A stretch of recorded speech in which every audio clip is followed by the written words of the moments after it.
안녕하십니까. 맨눈으로 세상의 흐름을 읽어드리는 Y타임스 정세분석의 추부길입니다. 길거리를 지나가면서 친구끼리 대화를 하는 것까지 감시 카메라를 통해서 엿듣고 그 정보를 저장한다? 이게 가능한 일입니까? 아니, 어떻게 그런 일이 있을 수가 있을까요? 근데 이런 엄청난 일이 지금 중국에서 벌어지고 있다 하는 사실이 확인됐습니다. 미국의 뉴욕타임스는 현지 시간으로 21일자에서 중국 정부가 일반 주민의 신원뿐만 아니라 개인의 활동과 사회적 관계까지 파악하는 감시 시스템을 극대화했다, 이렇게 보도해서 주목을 끌었습니다. 뉴욕타임스는 5억 대의 감시 카메라가 사회 곳곳에 설치된 것으로 알려진 이 중국의 감시 시스템의 전모를 파악하기 위해서 공안의 감시 장비 입찰 과정에서 오간 10만 개 이상의 서류를 1년 이상 분석을 했다 그러면서 중국 공안은 감시 카메라의 음성까지 수집할 수 있는 장비를 부착하고 있다는 사실이 확인됐다, 이렇게 보도를 한 겁니다.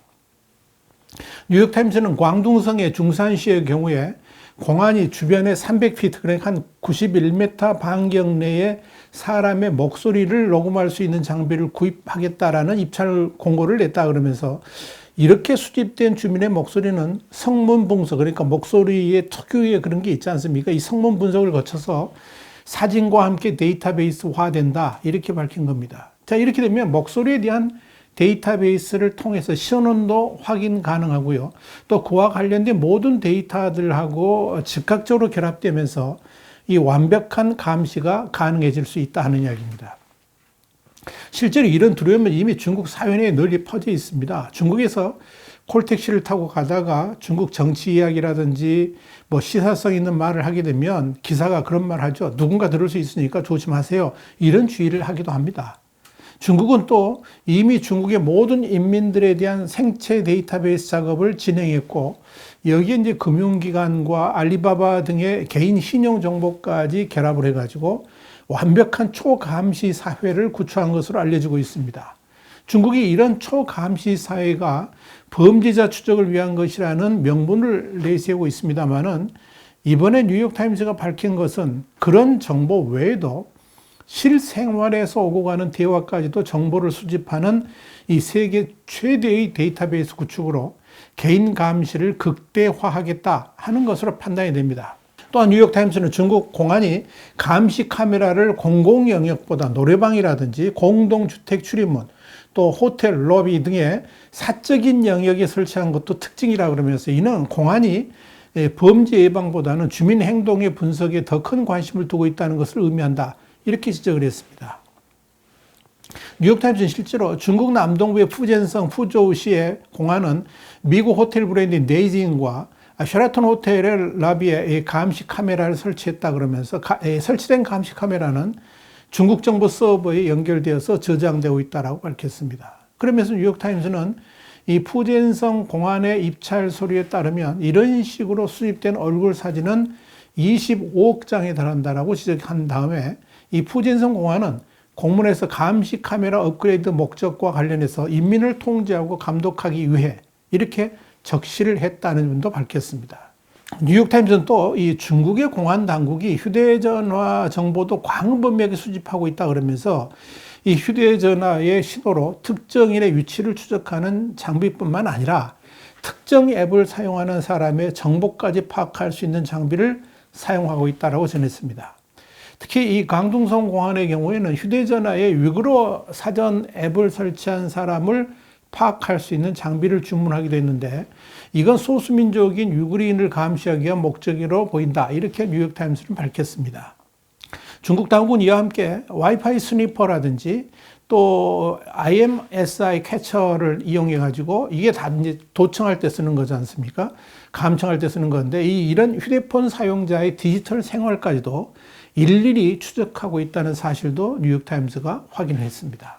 더욱더 놀라운 것은 중국 정부 당국이 이 초감시 사회 구축을 위해서 중국이 이미 지난 2017년에 신장 위구르 지역에 처음으로 3천만 명의 홍채 정보를 저장할 수 있는 데이터 센터를 설립한 바 있는데요. 당시 이 데이터 센터에 관련 장비를 납품한 업체는 이후에 추가로 중국 전역에 건설된 이 홍채 정보 데이터 센터에도 같은 장비를 납품했다는 사실입니다. 이와 함께 중국 공안은 남성 주민들의 Y 염색체를 대거 수집 중인 것으로 확인됐습니다. 이 뉴욕타임스에 의하면 지난 2014년 한한성이 처음으로 이 대규모 Y 염색체 데이터 센터 설립을 추진한 이래 2022년 현재 중국 31개 성 가운데서 최소 25개 성의 Y 염색체 데이터 센터가 들어선 것으로 확인됐습니다. 중국이 이렇게 이 Y 염색체 데이터베이스를 만든 이유는 북에 유전하는 Y 염색체가 유전자 재조합이 없다는 특성 때문에 한 사람의 Y 염색체만 확보를 해도 주변 남성 친족들의 신원 정보까지 파악이 가능하기 때문에 그렇다는 겁니다. 뉴욕타임스는 이와 관련해서 다른 나라들도 성범죄 등의 수사 과정에서 이 Y 염색체를 분석하고 저장하긴 하지만 중국의 경우는 차원이 다르다라고 지적했습니다. 한마디로 수사가 목적이 아니고 최대한 많은 샘플들을 수집하겠다는 것 자체가 목표라는 겁니다. 이건 전 인민을 사실상 감시하고 또 통제하기 위한 광범위한 목적이 있다는 것을 의미합니다. 중요한 건 이렇게 어마어마한 초감시 사회 체제를 구축했으면서도 중국 당국은 데이터의 중앙 집중화와 함께 더 구체적이고 더 즉각적 활용이 가능한 데이터베이스를 확대하고 더 심층적으로 구축하겠다. 또 그렇게 나서고 있다 하는 점입니다. 뉴욕타임스가 입수한 자료에 의하면 중국 당국이 중국 인민들 한 사람 한 사람에 대해서 수집된 다양한 데이터 조각을 각 개인의 일상생활과 통합해가지고 그 개인의 모든 것을 들여다볼 수 있는 소프트웨어 업그레이드를 요구하고 있다라고 썼습니다. 이렇게 초고도 감시 사회를 구축한 중국이 지난 4월 28일부터는 SNS 글 게시자의 위치, 그러니까 IP 정보를 계정에 노출하도록 하는 정책 시행에 들어간 바 있죠. 이에 따라서 게시자가 외국에 있을 경우에는 국가명으로, 중국 내에 있다면 지역으로 표기하도록 했습니다. 물론 개인 계정으로 한정되고 또 국영 언론이나 기관 계정은 제외입니다. 중국의 이런 조치는 이 우크라이나 전쟁이나 코로나 팬데믹 등과 관련해 가지고 정부 비난이 잇따르니까 중국 네티즌들의 입도 막고 해외 SNS 세력의 중국 여론 선동을 막으려는 고육지책으로 나온 조치였습니다. 그런데 여기에다가 이젠 SNS에 올라오는 글들은 물론이고 댓글까지 감시하고 즉각 대응하는 체제를 구축하기 시작했다라고 홍콩의 사우스차이나 모닝포스트가 21일 보도를 했습니다. 이 사우스차이나 모닝포스트는 중국의 인터넷 감시 기관인 사이버스페이스 관리국이 CAC라고 그러죠. 이 CAC가 모든 플랫폼에 게시되는 글뿐만 아니라 이 글들에 달리는 댓글들까지 인터넷 플랫폼 사업자가 관리하도록 하는 규정을 만들었다 그러면서 이 규정이 시행된다면 글이 안 해도 제한된 중국의 언론 자유 공간이 완전히 사라질 수도 있다. 이런 우려를 표명한 겁니다.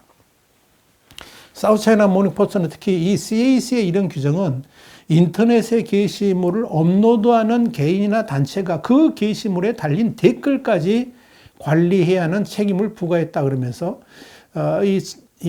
베이징의 유명한 비디오 사이트인 빌리빌리의 경우에 총알 채팅이 이어지는데 이를 어떻게 관리할 수 있을지 난감해하고 있다라고 전했습니다. 한마디로 실시간 댓글 창까지도 관리자가 그 내용을 책임지고 관리해야 된다 하는 이야기입니다.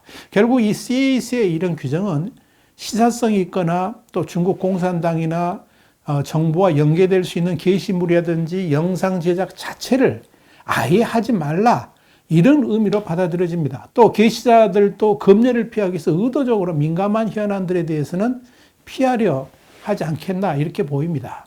이게 중국인데요. 지난해 1월에 중국 공산당 정치국 회의는 중공, 중앙 그리고 국무원의 기층 거버넌스 체계와 능력 현대화 건설 강화에 관한 의견 이런 걸 심의했습니다. 이날 회의에서는 당의 집권 기초를 공고히 하고 정권의 안전을 수호한다는 입장에서 기층 거버넌스의 중요성을 심각하게 인식하라고 결정했습니다. 이날 회의에 대해서 관영신화통신은 총 27개 조목으로 이루어진 의견을 지난해 7월 11일 발표했습니다.